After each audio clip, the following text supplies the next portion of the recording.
आज की क्लास होने वाली है बेस्ड वर्ड्स के ऊपर, जहां पर मैं आपको बताऊंगी कुछ शब्द जो अंग्रेजी में बहुत अच्छे से इस्तेमाल होते हैं और उससे भी ज्यादा जरूरी वो वर्ड्स वाक्य में कैसे इस्तेमाल होते हैं इसके बारे में भी बात करेंगे। क्लास को शुरू करते हैं। आप देख रहे हैं संरीति इंग्लिश अकेडमी। मैं हूं प्रीति मैम। सब्सक्राइब करके बेल नोटिफिकेशन ऑन कर देना ताकि आगे की आने वाली क्लासेस के नोटिफिकेशन आपको मिलती रहे, साथ ही आप आसानी से आगे क्लासेस को अटेंड कर पाए। क्लास को शुरू करते हैं। आप अगर अपने हिंदी बोलने वाले वाक्य में कौन, किसने, जो या जिसने जैसे शब्दों का इस्तेमाल हिंदी में ला रहे हैं, हिंदी में प्रयोग कर रहे हैं, तो आप उस पर्टिकुलर वर्ड की अंग्रेजी जान के रखिए। वो होता है हु, और आप इसी को इस्तेमाल करेंगे जब उस पर्टिकुलर वाक्य को आप अंग्रेजी में ट्रांसलेट करेंगे। ठीक है, वाक्य में क्या दिखना चाहिए? कौन, किसने, जो या जिसने। जैसे कौन खाया या कहें किसने खाया। कौन खाया या किसने खाया, कहेंगे हु एट, हु एट। हमारा, हमारी, हमारे, अगर आप ये यूज कर रहे हैं तो आप आवर वर्ड का यूज करेंगे। आवर वर्ड का यूज वहां पर होता है जहां पर आप किसी सामान की या किसी सिचुएशन की या किसी पर्टिकुलर किसी एक चीज की बात कर रहे हो बेसिकली, और जो आपका है और आपके साथ साथ आप और भी लोगों का है।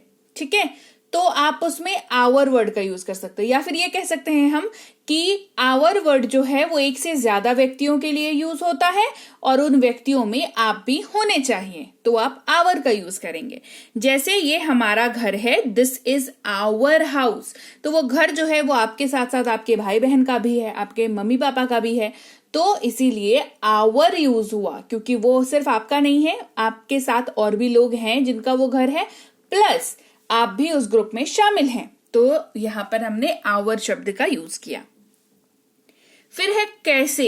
इस्तेमाल करते हैं शब्द हाउ का। ठीक है, HOW हाउ, इसको पढ़ते हैं कैसे। जब आप पूछना चाह रहे हैं, आपका सवाल है कैसे, और ये तरीका पूछता है ना, कैसे हुआ, कैसे गए थे वहां, कैसे पहुंचे हम वहां, है ना। तो तरीका जब आप पूछते हैं किसी भी चीज का, माध्यम पूछते हैं बेसिकली, तो आप हाउ वर्ड का यूज करते हैं। जैसे आपका स्वास्थ्य कैसा है, आप कहेंगे हाउ इज योर हेल्थ।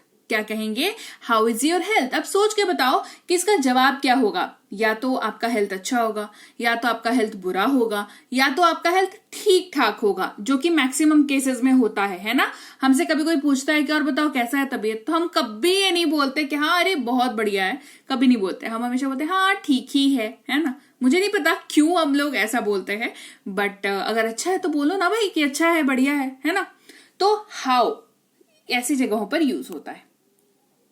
उनका, उनकी, उनके, देयर वर्ड का यूज करते हैं। THEIR देयर, इंग्लिश में दो देयर होते हैं, एक में आई लगता है, एक में ई लगता है। ठीक इसी जगह पर ERE है ना, मतलब आर के बाद एक और ई लग जाता है तो वो देयर हो जाता है।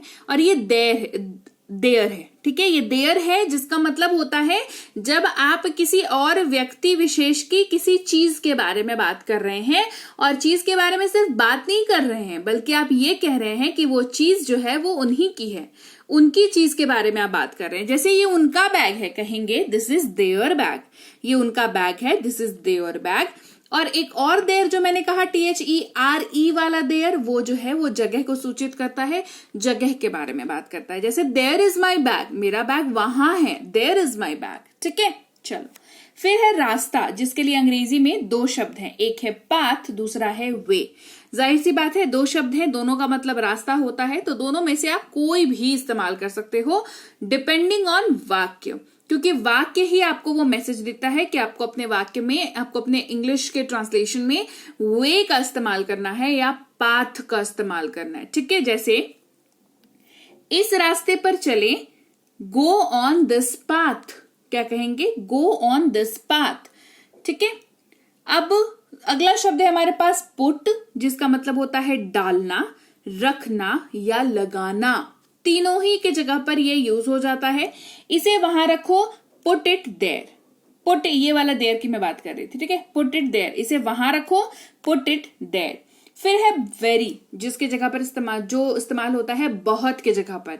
और बहुत हमें पता है कहां पर यूज होता है, राइट। बहुत हम तब इस्तेमाल करते हैं जब किसी चीज की अति हो रही हो, है ना, जोर डालने के लिए। कोई सिचुएशन एक्सप्लेन कर रहे हैं, कोई चीज एक्सप्लेन कर रहे हैं, उसमें थोड़ा सा अगर हमें ऐसा इमोशन दिखाना होता है कि हाँ बहुत ज्यादा है, बहुत ज्यादा, तो बहुत का यूज करते हैं। जैसे बहुत सुंदर है, बहुत बकवास है, बहुत टेस्टी है ना। आप चाहे तो सिर्फ कह सकते हैं सुंदर है, चाहे तो कह सकते हैं टेस्टी है, चाहे तो कह सकते हैं बकवास है। लेकिन जब आप उसमें कुछ एक और ऐड करना चाहते हैं, जब आप अपनी फीलिंग को आप स्ट्रांगली दिखाना चाहते हैं कि सिर्फ सुंदरता की बात नहीं हो रही, बहुत सुंदर की बात हो रही है, तो हम बहुत वर्ड का यूज करते हैं, राइट। तो अंग्रेजी में वेरी का यूज करेंगे। जैसे वह बहुत व्यस्त है, नॉर्मल बिजी नहीं है, बहुत बिजी है, तो शी इज वेरी बिजी। इसका इस्तेमाल भी अंग्रेजी में वेरी वर्ड का यूज भी सेम उसी तरीके से, मतलब एम्फसाइज करने के लिए, किसी चीज को जोर डालने के लिए इस्तेमाल किया जाता है। फिर है कुछ, जिसका इस्तेमाल करते हैं फ्यू करते हैं इसके जगह पर इस्तेमाल। कुछ की जगह पर हम अंग्रेजी में फ्यू वर्ड का यूज करते हैं। याद रखिएगा, फ्यू का इस्तेमाल जो है वो हमेशा काउंट की जाने वाली चीजों के साथ कर सकते हैं। जैसे आप कलम काउंट कर सकते हैं, आप जो है आप बिस्किट्स काउंट कर सकते हैं, कटोरी काउंट कर सकते हैं। तो ऐसी कोई चीज जिसको काउंट कर सकते हैं नंबर्स में 1 2 3 4 5 6, आप उसके साथ फ्यू का यूज करेंगे। ठीक है, मेरे पास कुछ पेन है, आई हैव फ्यू पेन्स। तो मैं अगर आपसे पूछूं बताओ ना कितने पेन है, आपने कहा आई हैव फ्यू पेन्स, मैंने कहा अरे नहीं एग्जैक्टली बताओ कितने पेन है, तो आप कहोगे ना गिन करके कि हाँ मेरे पास तो 25 पेन है। गिन लिया ना, 25 है, तो फ्यू का यूज करेंगे यहां पर। ठीक है, अब है आगे, आगामी या अगला। इस्तेमाल करते हैं नेक्स्ट का। ठीक है, जैसे फिर मिलते हैं सी यू नेक्स्ट टाइम, फिर मिलते हैं सी यू नेक्स्ट टाइम, या कहे अगली बार मिलते हैं सी यू नेक्स्ट टाइम, आगे मिलते हैं सी यू नेक्स्ट टाइम। ठीक है, वहीं पर रास्ता पाथ वाला तो मैंने करा दिया आपको। चलो, रेस्ट या रिलैक्स, इस्तेमाल करते हैं शब्द आराम का। किसका इस्तेमाल करते हैं? आराम। आराम की जगह पर रेस्ट या रिलैक्स, इन दोनों में से कोई भी आप यूज कर सकते हैं। जैसे आराम करो, टेक रेस्ट, टेक रेस्ट, है ना। या फिर कोई सिचुएशन ऐसी हो जाती है ना जब थोड़ा कोई हाइपर हो जाता है, कहते हैं कह रही रिलैक्स करो, रिलैक्स करो, है ना। तो ये आराम की ही बात यहां पर होती है। क्लियर। देन इस्तेमाल दो शब्दों की जगह पर हो सकता है, एक तब और एक तो, है ना। मैं तब घर पर था, I was at home then. यहां पर ये समय को सूचित कर रहा है। ठीक है, कह रहे तब की बात करो, तब तो मैं घर पर था, I was at home then. ठीक है, फिर वहीं पर है तो का इस्तेमाल जो है वो कंडीशन लगाने के लिए यूज होता है। ऐसा हो गया तो तुम क्या करोगे, है ना।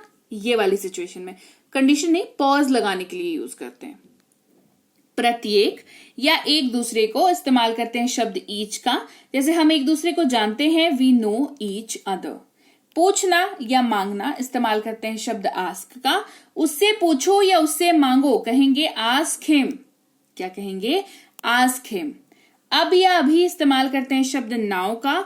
जैसे वह अभी घर पर है, he is at home right now. यहां तक कि इस्तेमाल करते हैं शब्द इवन का। यहां तक कि उसने पूछा भी नहीं, he did not even ask। ये जो बेयर मिनिमम क्राइटेरिया होता है वो भी जब फुलफिल नहीं होता है किसी सिचुएशन में, तो इवन वर्ड का यूज करके उसको एक्सप्लेन करते हैं। ठीक है, चलो। लिए या के लिए इस्तेमाल करते हैं शब्द फॉर का। हम दौरे के लिए जा रहे हैं, we are going for tour.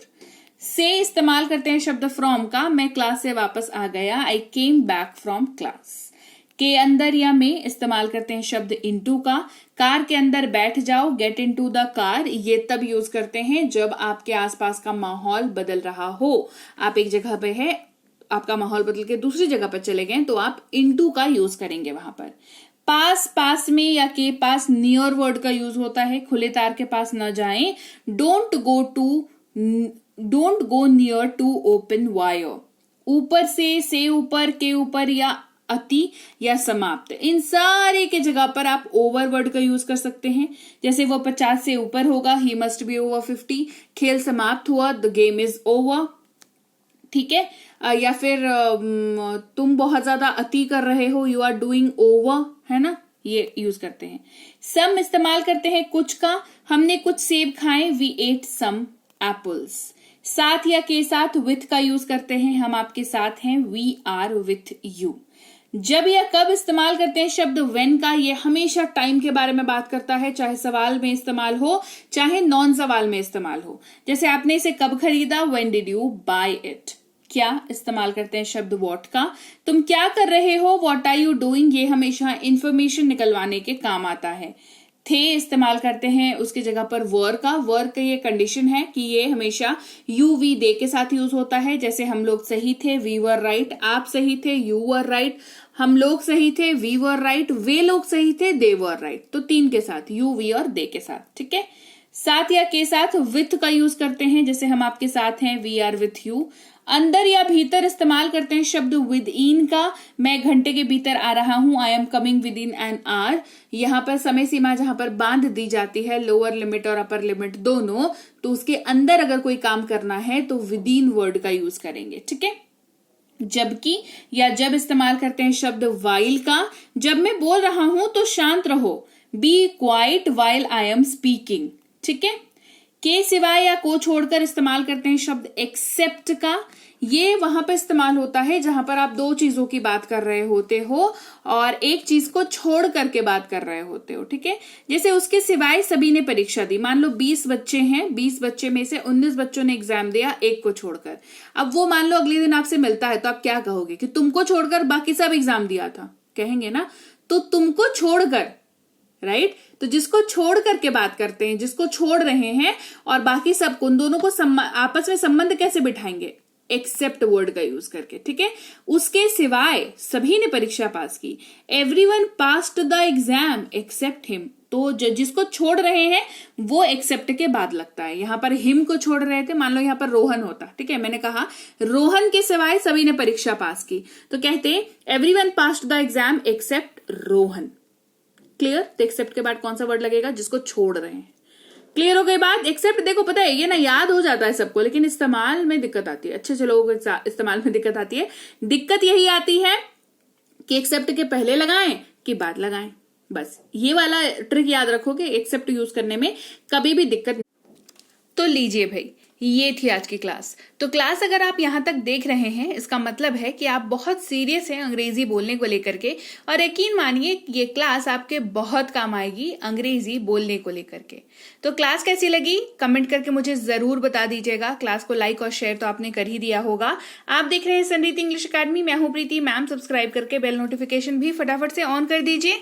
इसके अलावा हमारी जो ऐप है संरीति इंग्लिश अकेडमी, सेम नाम से ऐप है, वहां पर आपको बेसिक से प्रो स्पोकन इंग्लिश का कोर्स, इंग्लिश राइटिंग का कोर्स जिसमें आप अंग्रेजी लिखना सीखते हैं, इंग्लिश ग्रामर का कोर्स, इंग्लिश रीडिंग का कोर्स आपको मिल जाएगा ऐप पर। इसके अलावा अंग्रेजी पढ़ने में अगर दिक्कत आती है, स्पेलिंग्स में दिक्कत आती है, तो ये अंग्रेजी पढ़ने का रामबाण ट्रिक, ये जो किताब है ये अमेजॉन पर अवेलेबल है।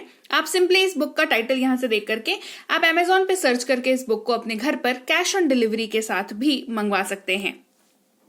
इसके अलावा अगर आपको ई बुक्स की जरूरत है, तो चाहे वो वर्ड मीनिंग की ई बुक हो, टेंसेस की हो, आपके स्पोकन इंग्लिश की हो, ग्रामर की हो, या मिनी स्पोकन इंग्लिश स्ट्रक्चर्स की हो, जो कि क्विक रिवीजन का आपको मौका देती है, क्विक समझने का आपको मौका देती है, ये सारी की सारी ई बुक्स जो है हमारी ऐप पर अवेलेबल है। ऐप में जाकर के आप इनको इजीली वहां पर ले सकते हैं। इसके अलावा हमारी क्लास, हमारी पेड क्लास या किसी भी तरीके की अंग्रेजी को लेकर के समस्या अगर आपको आ रही है, तो इस नंबर पर व्हाट्सएप मैसेज करके आप हमारे साथ संपर्क कर सकते हैं, हमारे ग्रुप में जुड़ सकते हैं।